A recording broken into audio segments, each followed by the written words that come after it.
नमस्कार, मैं हूं ब्रजेश चौकसे और आप देख रहे हैं हमारा खास कार्यक्रम अटेंशन। और अटेंशन में चर्चा होगी संविधान पर कब तक सियासत। जी हां, लोकसभा चुनाव में संविधान को बड़ा मुद्दा बनाने वाली कांग्रेस संविधान के सहारे ही बीजेपी को घेरने में जुटी है। अब प्रियंका गांधी ने कहा है कि भारत का संविधान संघ का विधान नहीं। उनके इस बयान पर देश के साथ ही प्रदेश में भी सियासी बवाल मच गया है। बीजेपी कह रही है कि प्रियंका को पहले हिसाब देने चाहिए कि तत्कालीन कांग्रेस की सरकारों ने संविधान का मजाक क्यों बनाया। तो कांग्रेस आरोप लगा रही है कि बीजेपी संविधान पर विश्वास नहीं रखती। ऐसे में अब सवाल यह है कि संविधान पर यह सियासत कब तक यूं ही जारी रहेगी। क्या संविधान के सहारे फिर नैरेटिव सेट करने की कोशिश कर रही है कांग्रेस? आज चर्चा इन्हीं सवालों के आसपास करेंगे, लेकिन पहले देखिए ये रिपोर्ट।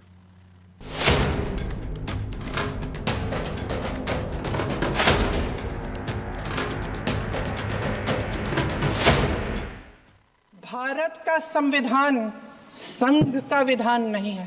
भारत का संविधान संघ का विधान नहीं है। कांग्रेस सांसद प्रियंका गांधी वाड्रा के संसद में दिए इस बयान पर प्रदेश में सियासी बवाल मच गया है। और मचे भी क्यों ना, कांग्रेस और बीजेपी में संविधान को लेकर जंग लोकसभा चुनाव के पहले से ही चल रही है। लिहाजा प्रियंका ने संविधान पर बीजेपी को घेरा तो प्रदेश बीजेपी नेताओं ने भी जोरदार जवाब दिया। आशीष अग्रवाल ने कहा कि ये सब नकली गांधी परिवार के मुंह से निकल रहा है। गांधी जी इस चरित्र से परिचित थे, इसीलिए उन्होंने कांग्रेस को समाप्त करने की बात कही थी। और क्या कुछ बीजेपी नेताओं ने इस पर कहा, वो सुनिए।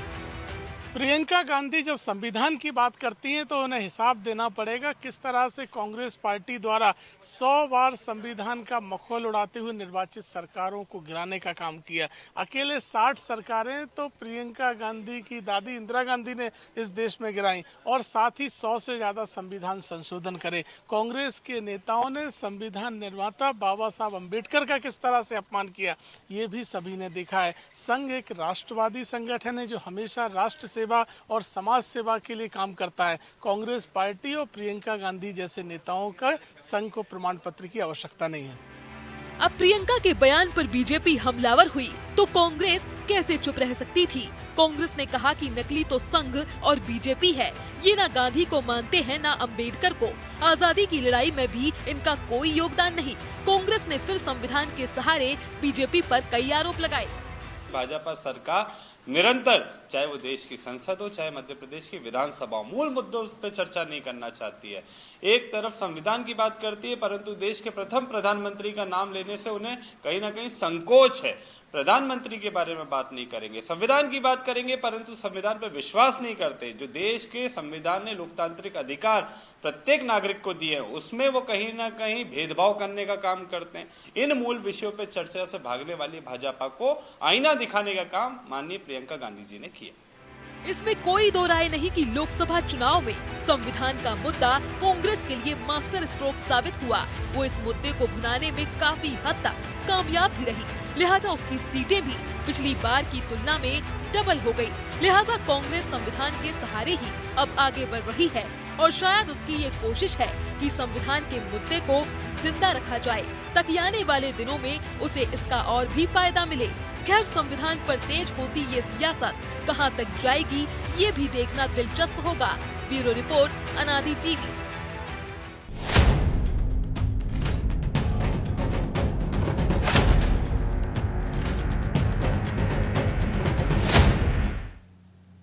तो इस मुद्दे पर चर्चा के लिए हमारे साथ मौजूद हैं वरिष्ठ पत्रकार देवदत्त दुबे और हमारे सहयोगी प्रभु पटेरिया। दुबे जी, बहुत बहुत स्वागत है और शुरुआत भी आपसे ही करेंगे। संविधान पर यह सियासत कब तक यूं ही जारी रहेगी? क्यों कांग्रेस संविधान की रट लगाए हुए है? देखिए, कभी धार्मिक, कभी जाति, और एक संविधान एक राष्ट्रीय मुद्दा जैसा बन गया कि हम है प्रखर राष्ट्रभक्त। लोकसभा चुनाव में देखा ना आपने, एक दल कहता था कि यदि ये गठबंधन सरकार में आ गया तो संविधान खतरे में है। दूसरा कहता था कि यदि ये गठबंधन सरकार में आ गया तो देश खतरे में है। तो राजनीति में जब ये दिवालियापन बढ़ता है कि मुद्दों की कमी, और जब ये होता है और कैसे जब जीत के प्रति लालायत, एक तरह से हमें जीतना ही है, तो कुछ भी देश, संविधान, जाति, धर्म सब कुछ दांव पे लगाते हैं। बुनियादी मुद्दे सब एक तरफ हो जाते हैं। अभी जिस तरह की ये बहस छिड़ी है, संविधान बड़ा 75 साल हो गए देश के संविधान को बने हुए, और ये लोकतंत्र दुनिया का सबसे बड़ा लोकतंत्र है, इसको कोई खतरा नहीं। खतरा है तो दलों को अपनी राजनीति का, नेताओं के अपनी चुनावी राजनीति का। मुझे लगता है कि इन सबसे परे जो बुनियादी मुद्दे हैं, जो जनता के, देश के, समाज के, उन पर बात होना चाहिए। संविधान को कोई दल क्यों खतरे में डालेगा, कोई भी दल देश से क्यों खिलवाड़ करेगा। लेकिन और अब तो जनता भी समझ गई है। हमने लोकसभा में थोड़ा भ्रम देखा था, लेकिन बाकी की बात, उसके बाद राज्यों के चुनाव हुए तो जनता भी कहीं ना कहीं समझ गई है। हाँ, अरे जनता बहुत जागरूक हो गई है, बहुत। आप देखेंगे कि इतना परिपक्व लोकतंत्र हो गया कि जब 4 चुनाव होते हैं, मैंने देखा पंचायत में, सरपंच का, जनपद सदस्य का, जिला पंचायत का, और तो 4 जगह वो अलग अलग वोट देता है, अलग अलग समर्थकों को, पार्षद को अलग देगा, मेयर को अलग देगा।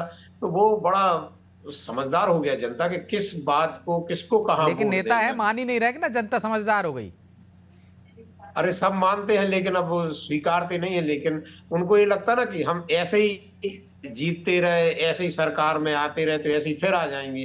तो ये जो पैटर्न होता है, जैसे कोई विद्यार्थी को कि हम गैसिंग लेके पास हो जाएंगे, काफी सुधरवा के पास हो जाएंगे, तो एक आदत पड़ जाती। लेकिन हमेशा तो नहीं चलती।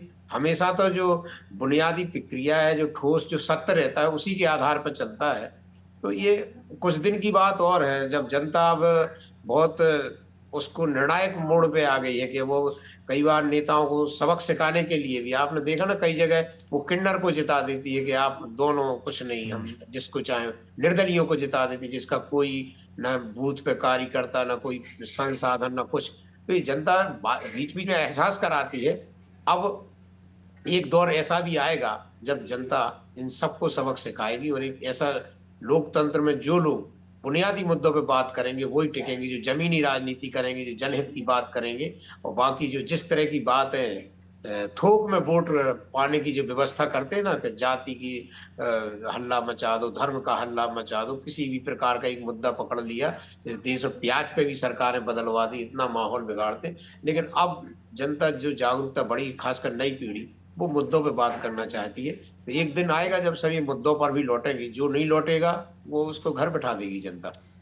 तो क्या प्रभु जी मुद्दों का अकाल हो गया है, जिस तरह से दुबे जी कह रहे हैं, या राजनेताओं का या राजनीतिक दलों का दिवालियापन है कि वो सिर्फ, हमने देखा है चुनाव के समय मुद्दे अलग होते हैं, बयान अलग होते हैं, भाषण अलग होते हैं, लेकिन जब चुन ली जाती है सरकार तब असल मुद्दों पर, जनता के मुद्दों पर चर्चा होती है। क्या कांग्रेस को संविधान ही ऐसा लग रहा है कि वो उसकी जीत का मंत्र हो गया, तरक्की का मंत्र हो गया, इसलिए वो लगातार संविधान को लेकर मुखर है या बयानबाजी कर रही है कि संविधान खतरे में है? अब भी आपको लगता है कि खतरे में है संविधान? अब ब्रजेश जी, आपने भागवत कथा देखी होगी जी। भागवत कथा में जो प्रवचनकार, कथावाचक होते हैं, वो एक बहुत बड़ी भागवत की किताब वहाँ रखे रहते हैं सामने, उसको पन्ना कोई नहीं पलटते हैं। वो जो कुछ कहते हैं, वो जो सामने बैठी हुई जनता है उसको लगता है कि यही जो कह रहे हैं ये सब भागवत है।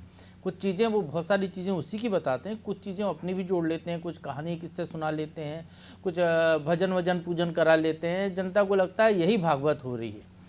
जो श्रोता है उनको वैसा ही लगता है। बिल्कुल वैसा ही ये हाल है संविधान भारत का। उस किताब को लोगों ने पढ़ा नहीं, उसको लेकर जिसने जो कह दिया, हमको लगता है ये संविधान में है। तो नेताओं ने बस इसी को हथियार बना लिया है। देश के लोगों की जो अज्ञानता है हमारे देश के संविधान के प्रति, वैसे तो जो है कोई अपराधी हो, वो कहे कि उसने ये अपराध अनजाने में कर दिया क्योंकि उसको कानून का ज्ञान नहीं था, तो उसको कोई रिमेडी नहीं मिलती है। उसको ये माना जाता है कि भारत के हर नागरिक को भारत के जो कानून है उसका ज्ञान होना चाहिए। वैसे ये माना जाता है कि भारत के संविधान के प्रति हमको जानकारी हर नागरिक को, लेकिन होती नहीं है। तो सबसे पहले तो हमें जो है संविधान के मूलभूत तत्व जो हैं, संविधान के, और अच्छा हो सरकार इसको ना पाठ्यक्रम में भी शामिल कर ले कि संविधान पढ़ लीजिए आप, संविधान समस्या का समाधान एक साथ। बिल्कुल, संविधान को एक चैप्टर पाठ्यक्रम में शामिल कर लेना चाहिए सरकार को। तो ये जो भ्रम की स्थिति जो पैदा करते हैं राजनीतिक दल, नेता अपने फायदे के लिए, वो नहीं होगी। क्योंकि अभी आप देखिए, आज देश के संविधान के 75 साल पूरे होने पर संसद में, देश की सबसे बड़ी पंचायत में इसको लेकर जो विशेष सत्र बुलाया गया जिसमें तमाम लोग बोल रहे हैं। तो आप देखिए बोलने का तरीका क्या है। बिल्कुल, उस पर खूबियों पर, उस पर चर्चा होनी चाहिए कि हमारा संविधान कितना बेहतर है, लेकिन वो अलग ही दिशा में चर्चा हो रही है। राहुल गांधी उसको मनुस्मृति पर लेके चले गए कि वो मनुस्मृति जैसा है। वो बोले ये गांधी को नहीं मानते, ये अम्बेडकर को नहीं मानते, कोई कहीं कोई कहीं जा रहा है, कोई कहीं जा रहा है, कोई कहीं जा रहा है। सब अपने अपने फायदे के हिसाब से उस चीज़ों को वहाँ पर रख रहे हैं। संविधान में जो संविधान बना था देश का, जिसमें बाद में 370 जोड़ी गई, फिर बाद में 370 हटाई गई, उस पर कोई बहस नहीं कर रहा है, उस पर कोई बात नहीं कर रहा है कि एक गलती हो गई थी, उस गलती को दूर कर लिया। मैं एक उदाहरण के लिए बता रहा हूँ। तो 100 से जो 106 संशोधन हुए हैं वो इसलिए हुए हैं कि समय काल परिस्थिति के हिसाब से उसमें बदलाव किया जा सके। हमारे संविधान निर्माताओं ने 2 साल से ज़्यादा समय तक संविधान निर्माण की प्रक्रिया को चलाया, पूरी दुनिया के संविधान देखे किस देश में कैसे चला, उसकी जो अच्छाइयाँ थी, कहीं जगह की अच्छाइयाँ ली हैं, कुछ भारत की अपने उसको संदर्भ को लिया है, उसके बाद हमारे देश का संविधान बना। हमने उसको इतना लचीला भी रखा, इतना कठोर भी रखा कि हम जब चाहे उसमें जो है एक बहुमत के साथ वो तय प्रक्रिया उसके तहत उसमें संशोधन भी कर सकते हैं यदि जरूरत हमको पड़ती है तो उसके तहत हम उसमें संविधान में संशोधन भी करते हैं। लेकिन नेताओं ने उसको बिल्कुल अलग ही बना दिया। जब देश आज़ाद हुआ था तब आरक्षण के क्या पैमाने थे, अब संसद में कहा जा रहा है कि 50% आरक्षण लागू करेंगे, हम लाएंगे, संविधान बदलेंगे। तो ये जो चीज़ें हैं, आप कहाँ चुनौती दे रहे हैं? आप केवल देश की पार्लियामेंट को चुनौती नहीं दे रहे हैं, आप सुप्रीम कोर्ट को चुनौती दे रहे हैं, आप पूरे देश को चुनौती दे रहे हैं एक तरीके से। तो इस तरीके की चीज़ों से बचना चाहिए। भारत का संविधान वो चीज़ है, वो किताब है जिसने इस देश को वाकई में एक साथ जोड़ कर रखा हुआ है। हम अनेकता में एकता की जो बात करते हैं तो उसका मूलभूत तत्व ही हमारे देश का संविधान है। नहीं तो आप देखिए ना कैसे खानों में बटे हुए लोग हैं। दक्षिण भारत के राज्य हैं, उनकी अपनी भाषा है, उनको आप हिंदी में बात कर लीजिए तो वो जवाब नहीं देगा, भले उसको आती हो। आप उसको उनकी भाषा में आपको आती नहीं है तो अंग्रेजी में बोलिए तो वो जवाब देगा। या और भी धार्मिक मसलों पर देख लीजिए, सामाजिक मसलों पर देख लीजिए। तो हमारे ऐसे खानों में बटे हुए देश को यदि कोई एक सूत्र में पिरो के रखने वाली चीज़ है तो भारत का संविधान है, जिसके कारण जिससे हम गवर्न होते हैं, जिसकी जो संविधान प्रदत्त जो शक्तियाँ उसके कारण जो कानून बना है वो चीज़ें हमको नियंत्रित करती हैं। तो उसी प्रक्रिया के तहत हम अपने जनप्रतिनिधि चुनते हैं, उसी प्रक्रिया के तहत हम उनको संसद में, विधानसभाओं में भेजते हैं कि वो वहाँ हमारी बात रखें, जनता की समस्याओं को रखें, देश की बेहतरी के लिए काम करें। लेकिन होता यह है कि पूरा का पूरा वोट बैंक पॉलिटिक्स में चला गया है मामला। आपने जैसे मैंने पहले कहा कि वो संविधान को पढ़ते नहीं हैं। अब आप बताइए ना, वो आज फिर इस बहस के दौरान भी वो विषय चर्चा में आया कि अनुराग ठाकुर ने कहा कि उनको पन्ने ही नहीं पता कितने संविधान में किताब लेकर घूमते हैं। अब तक तो बता देते कितने पन्ने। हाँ, वो संविधान की किताब लेकर घूमते हैं। पार्टी ने आरोप लगा दिया कि साहब ये तो कोरी किताब लेकर घूमते, अंदर कुछ है ही नहीं उसमें। अब तो महाभारत का जिक्र भी ले आए, द्रोणाचार्य और एकलव्य की कहानी सुनाई कि किस तरह से सरकारें अंगूठा काट रही है बेरोजगारों का। तो ये सारी चीजें नहीं थी यहाँ पर। तो संविधान पे बहस होनी चाहिए थी। मूल संविधान को पढ़ के आप बहस कीजिए ना उसमें कि हमारे देश में जब संविधान बना था तब ऐसा बना था। संविधान जब बन रहा था तो जो संविधान सभा के जो अध्यक्ष डॉक्टर राजेंद्र प्रसाद ने क्या क्या बोला था, बाकी मेंबरों ने क्या बोला था, हम कहाँ पहुँचे उस हिसाब से चले कि नहीं चले। बाबा साहब अम्बेडकर जिन्होंने संविधान को पूरा ड्राफ्ट किया, उनने क्या बोला संविधान लिखते समय, उनने क्या संविधान जब सौंपा तब क्या बोला था हमने उनका अनुसरण किया कि नहीं किया। इन सब बातों पर बहस होनी चाहिए थी। लेकिन बहस की दिशा हमारे यहाँ जो है भटका कर ले गए। वो कोई एक इकलौते सांसद हैं, वो अपने उस पर चले गए, कोई कहीं चले गए, ओवैसी जी अपने उस पर लेकर चले गए अल्पसंख्यकों पर। तो हर व्यक्ति ने इस देश की जो किताब है उसको अपने अपने नज़रिए से देखा, अपने अपने नज़रिए से संसद के फोरम पे उस पर बात की। देश कहीं नज़र नहीं आया इस पूरी प्रक्रिया में। तो दुबे जी, देश कहीं नज़र नहीं आ रहा है। वोट बैंक की सियासत लगता है कि अब सदन तक पहुंच गई है, अपने अपने हिसाब से अपने अपने मुद्दे उठाए जा रहे हैं, जबकि पहले ऐसा होता नहीं था। चाहे विपक्ष हो चाहे सत्ता पक्ष हो, देश हित पहले था। ये राजनेताओं को हो क्या गया और कब सुधरेंगे ये? देखिए, ये जो जीत की चाहत और सत्ता में बने रहने की एन विक्रम, पहले देखो आप तो 5 साल बाद ही मौका मिलेगा ना दुबे जी, अभी तो कुछ मौका मिल नहीं जाएगा। तो अभी तो अच्छी अच्छी बातें कर लें कम से कम, जो प्रभु जी कह रहे हैं। अब वो नस्ल नहीं बची जो करती थी, जो सिद्धांत जिनके लिए जयप्रकाश नारायण लोहिया और बहुत ऐसे नेता थे जो संसद में जानी पसंद नहीं करते, वो तो अपने विचारधारा के आधार पर राजनीति वर्षों विपक्ष में काट दिए।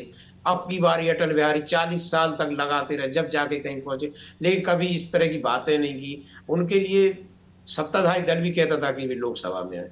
असल बात यही है कि जैसे रामायण को मानते लेकिन रामायण की नहीं मानते कि वो क्या कह रही है। ऐसे संविधान पढ़ लेंगे, खूब रट भी ले, उससे क्या होता। वैसे ही होगा जैसे आपने देखा जब मंत्री शपथ लेता है, विधायक सांसद शपथ लेता है, तो बिना राग द्वेष भर घृणा के हम जो सेवा करेंगे, और बाद में लोभ लालच और सब क्या क्या अपन सब देखते ही हैं। तो ये जो पढ़ना बात अलग है, आत्मसात तो करें कि कुछ एक चीज भी यदि आत्मसात कर ले, सत्य को ही संविधान में से आत्मसात कर ले, तो इनका भी उद्धार हो, समाज का तो भी। आत्मसात कैसे करेंगे? गांधी की पार्टी कहते हैं, गांधी का अनुसरण करने वाले हैं, वही अनुसरण नहीं कर पा रहे। तो उस गांधी जी के नाम पे वोट लेंगे, गांधी जी के क्या मतलब ये क्या समझ रहे हैं जनता को? जनता सब जान रही है कि और क्यों होगी, इसलिए साख गिरी है। पहले क्या आह्वान होता था, एक नेता यदि आह्वान करता था तो पूरी देश की जनता साइकिल से पैदल सभाएं सुनने लोग जाते थे, जयप्रकाश की, अटल जी की, इंदिरा जी। अब देखो तो बसों में किराएदार लगाए जाते हैं, सरकारी कर्मचारी, खाना दिया जाता, पैसे दिए जाते, तब जाके भीड़ आती। आप कहीं चौराहे पे, बस स्टैंड, रेलवे स्टेशन, हवाई अड्डे पे खड़े हो जाओ, कोई कुर्ता पजामा जैकेट पहन के आएगा तो व्यंग्य युवा पीढ़ी यही करेगी, अरे नेताजी आ रहा है। मतलब पहले एक आदर भाव था, सम्मान था, वो इन्हीं सब चीजों से हुआ कि आप उन मुद्दों पे बात ही नहीं करते जिन पे आपको करना चाहिए, जिनके लिए आपको संसद को भेजते। कितना कीमती समय है ये, कितनी समस्याएं हैं देश में, कितने सारी चीजें, कितने नए नए अपराध आ गए, साइबर अटैक, कैसी बीमारियां आ गई, इनके बचाव के उपाय, कैसी दुर्घटनाएं हो रही, कितने मुद्दे हैं जो जान माल की, मतलब कैसा आदमी घर से निकलता है तो कैसा भयभीत होकर निकलता है आजकल। आज अस्पताल पहुंचता है तो कहता है कब लुटपुट के आ जाएंगे, लेकिन क्या बचेंगे कि नहीं इसकी भी कोई गारंटी नहीं। ऐसी कितनी सारी चीजें हैं, इस भय को तो दूर करेंगे नहीं और भय डालेंगे, कभी जाति का, कभी धर्म का, कभी संविधान का, कभी देश का। तो जब मैं लोकसभा चुनाव में देख रहा था कि एक संविधान को खतरा, एक देश को खतरा, तो मैं सोचता था विदेशों में लोग सोचते होंगे भारत में दो गठबंधन में से कोई एक आएगा, लेकिन एक आएगा तो संविधान को खतरा, एक आएगा तो देश को खतरा। मतलब वहां कोई राष्ट्रभक्त पार्टी या गठबंधन चुनाव मैदान में नहीं। तो आप वोट के लिए इतने गिर गए कि कहां से कहां पहुंच रहे। मुझे लगता है कि संविधान बहुत अच्छा है, जबकि हकीकत ये है कि ना देश को खतरा है ना संविधान को खतरा है। अरे वो तो सब कहेंगे भाई, वो तो खतरा काहे को है? खतरा तो है कि हमारी वोटें चली जा रही, हम सत्ता में नहीं आ रहे हैं। खतरा ये है असली बात कि हम क्यों बाहर है, या हम बाहर ना हो जाएं, बस ये है खतरा, और कुछ नहीं है खतरा। न देश को खतरा है, न जनता। जनता बहुत अपने आप से लड़ने वाली जनता है, जो बहुत विभीषण समस्याओं से निकल के बाहर आई है। वो सब अपनी समस्याओं से जूझ रही, किसको कितना काम है पड़ता, सब अपनी अपनी समस्याओं में लगे हैं। लेकिन एक नेतृत्वकर्ता को ऐसा थोड़ा सा तो ध्यान रखना चाहिए कि कभी देश पे गंभीर संकट आ जाए, जैसे अभी कोरोना का आया था, आपने जो कहा वो जनता ने किया। तो ऐसे ही एक साख बनाए रखने चाहिए कि कभी संकट आए तो जनता आपके एक आह्वान पे खड़ी रहे। ये ना हो कि आप आह्वान करें, उसके विपरीत जनता जाने को हो जाए। मुझे लगता है कि राजनेताओं को अब भी मतलब समय साख है गिर रही है, कि एक तरह से नेताओं की साख तो गिर ही रही है, वो लग भी रहा है प्रभु जी। लेकिन एक मुद्दा एक चुनाव में कारगर होता है। हमने लगातार चुनाव देखे हैं और भारत में तो आप देखते हैं एक क्षेत्र में अलग मुद्दा रहता है, दूसरे क्षेत्र में चले जाओ तो अलग मुद्दा होता है। लेकिन फिर भी संविधान का नैरेटिव सेट करने में कांग्रेस लगी हुई है। क्यों? क्या उसको लगता है कि अगले चुनाव तक भी ये बरकरार रहेगा और 99 पे आ गए और उससे भी बढ़ जाएंगे? देखिए ब्रजेश जी, आपके पास कहने के लिए कोई मुद्दा नहीं है। अरे इतने तमाम मुद्दे हैं, बता रहे हैं ना, सरकार दुबे जी बनी, बता रहे हैं, आप भी केंद्र बता रहे सरकार की सरकार को जो है 10 साल से ज़्यादा हो गए हैं। अब ये बताइए, विपक्ष कोई भ्रष्टाचार का मुद्दा सामने लेकर आया? इसी संसद सत्र में जिस मुद्दे पर हंगामा हो रहा है वो मुद्दा है अडानी पर बहस संसद में चर्चा की जाए। अडानी कोई संसदीय महापुरुष हैं? अडानी क्या संसद के सदस्य हैं? अडानी क्या देश को चला रहे हैं? अडानी एक व्यापारी है। वो उस पर जो केस दर्ज हुआ है वो विदेश में हुआ है। उस अडानी पर यदि आप अडानी पर भी चर्चा करनी ही है, कांग्रेस को आपत्ति है, विपक्ष को आपत्ति है, तो उन राज्यों में अडानी के साथ उनकी सरकारें, भी तो पूरा विपक्ष एक मत नहीं है ना। नहीं तो मैं ये कह रहा हूँ, उन राज्यों में उनकी सरकारें अडानी को कारोबार करने क्यों दे रही हैं? यदि वो चोर है अडानी, तो आप अपने राज्य में उसको कारोबार करने क्यों दे रहे हैं? आप वहाँ मुकदमा दर्ज कीजिए उसको। वहाँ तो आप गलभैयाँ करते हैं, वहाँ आप इन्वेस्टर समिट में अडानी को बुलाते हैं, और देश की संसद में जहाँ पर जनता के विषय पर बात होनी है, पूरे देश भर की समस्याएं आनी है, वहाँ आप कहते हैं अडानी पर चर्चा कीजिए। तो अडानी ऐसे कौन सी हस्ती है जिस पर चर्चा की जाए? संविधान में कहाँ अडानी लिखा है कि अडानी जैसे व्यक्ति पर चर्चा की जाए? ये एक जो अपने यहाँ तो परंपरा है कि जो सदस्य नहीं है सदन का, उसका नाम तक नहीं लेते। तो ये जो पूरा का पूरा एक जो शोर शराबे की जो राजनीति हो गई है, क्योंकि आपको पास मुद्दे ही नहीं है, आप नरगल मुद्दे लेकर आ रहे हैं। वैसे ही संविधान का मुद्दा है, वैसे ही जातिगत जनगणना का मुद्दा है। अब ये मुद्दे मध्य प्रदेश हैं जो 5 राज्यों के चुनाव हुए तो उसमें फ्लॉप रहे। ये मुद्दे आप लोकसभा चुनाव में लेकर अगर वहाँ पर भी जनता ने आपको समर्थन नहीं किया, ये मुद्दे लेकर आप, क्योंकि आपके पास और कोई मुद्दा नहीं है, तो आपको यही लगता है, क्योंकि जैसे मैंने पहले कहा था, वो किताब को लोगों ने पढ़ा नहीं है।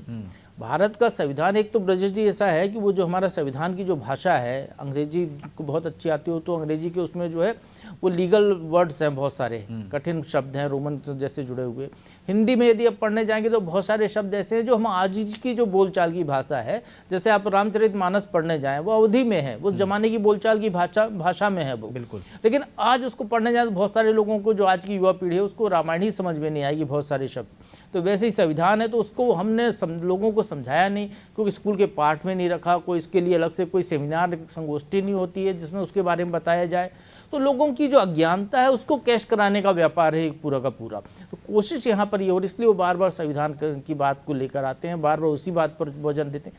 2 दिन की संसद में चर्चा हो रही है ना, मूल मुद्दे संविधान पे ही बात की थी।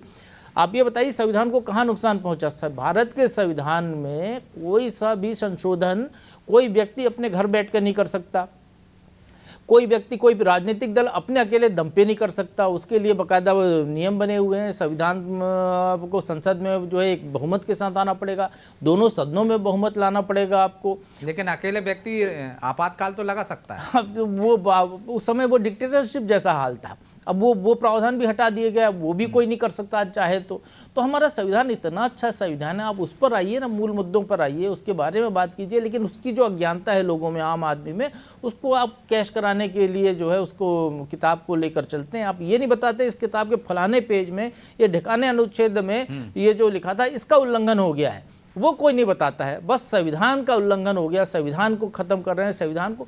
तो ये जो नैरेटिव है, धीरे धीरे जनता भी समझदार हो रही है, पढ़े लिखे लोग हैं, धीरे धीरे उनको समझ में आ जाएगा। उसके बाद ये जो बोल रहे हैं उन्हीं को लोग नेग्लेक्ट करना शुरू कर सकते हैं। तो ये एक खतरा यहाँ पर भी दिखाई दे रहा है। तो हम तो यही सलाह दे सकते हैं कि जनता जब ज़्यादा बेहतर तरीके से आपको नेगलेक्ट करे, उससे पहले ही इस तरह के मुद्दों को छोड़ देना चाहिए। लेकिन समय इजाज़त नहीं देता, इस चर्चा को यहीं विराम देंगे। आप दोनों का बहुत बहुत धन्यवाद। तो संविधान पर चर्चा होनी चाहिए, लेकिन उसकी खूबियों पर चर्चा। हमारा संविधान कितना विशाल है, किस तरह से उसमें संशोधन हुए हैं, उसकी परंपराएं क्या हैं, वो हमें क्या अधिकार देता है, शायद इस पर चर्चा होती सदन में तो ज़्यादा बेहतर होता अपनी अपनी बात रखने का। लेकिन एक दूसरे को नीचे दिखाने की कोशिश हो रही है। संविधान खतरे में नहीं है, ना देश खतरे में है, ना कोई वर्ग यहाँ पर खतरे में है। फिर बेवजह की बहस क्यों? असल मुद्दों पर बात क्यों नहीं करते? हमारे माननीय जनता के मुद्दों पर बात क्यों नहीं करते? उनका समाधान क्यों नहीं करते? ये उन्हें सोचना होगा, क्योंकि राजनेताओं की साख धीरे धीरे गिरती जा रही है। ऐसा ना हो कि जनता आपको बाहर कर दे, तब आपको अपनी भूल का एहसास हो। इससे पहले समझ जाइए। बहरहाल अटेंशन में आज इतना ही। मुझे दीजिए इजाज़त और आप देखते रहिए अनादि टीवी। नमस्कार।